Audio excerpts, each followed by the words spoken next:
perfect worlds of tomorrow and the wonderful things to come are themes that have always inspired people of imagination and creativity. Filmmakers have envisioned adventures of survival under the most catastrophic conditions or life in an ideal society. Logan's Run is a new motion picture set in the 23rd century. It depicts a perfect world in which people live and love in total pleasure.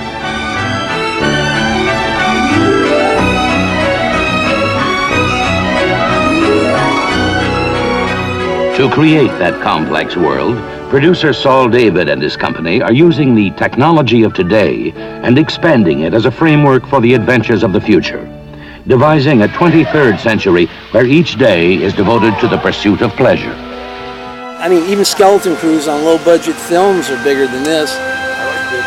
No one really wants to give me any money to do this, and I've kind of scraped out of my pocket.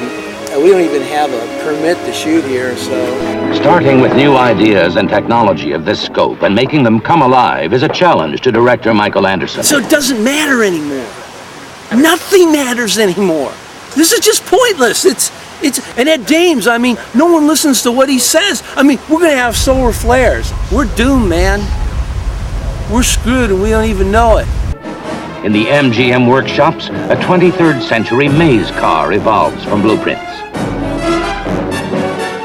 Ingenious sets that depict the physical trappings of a future environment. Later, they'll be moved onto huge sound stages.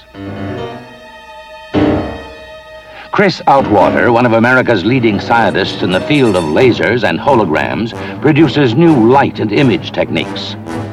A great many experts work long and hard to construct the world of the future.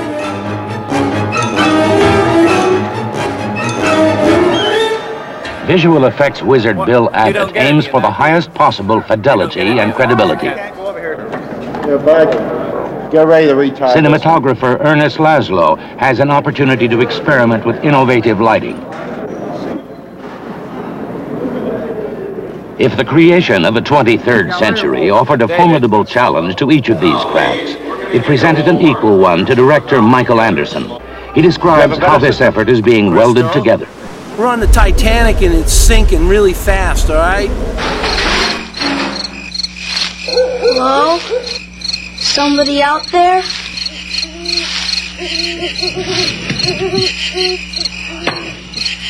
E.T.? A video game? Wow. It's coming soon, only from Atari. E.T., the video game that lets you help E.T. get home. But only if there's an Atari video game system at home.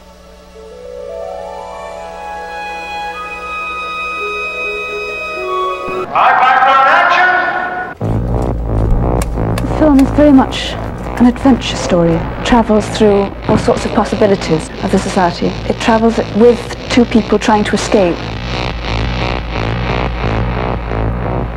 Because I don't have real production value, what I have to do is I got like just two characters. It's basically God and the devil. And I got them in front of a window, like I said, because of no production value. They're just talking to each other and expounding on good and evil. And I actually took that from, I took it from a movie, which is like in public domain. It's not a bad movie. It's called Night Train to Terror. You can get it at the 99-cent store in those cutout bins, you know. Old. Also has to devise a wholly different world outside the domed and controlled city. They fashion and construct one for scenes that show evidences of an earlier culture and another set of values.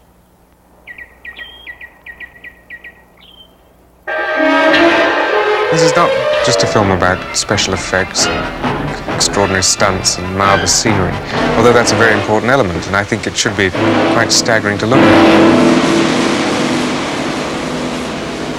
There is a very human story running through.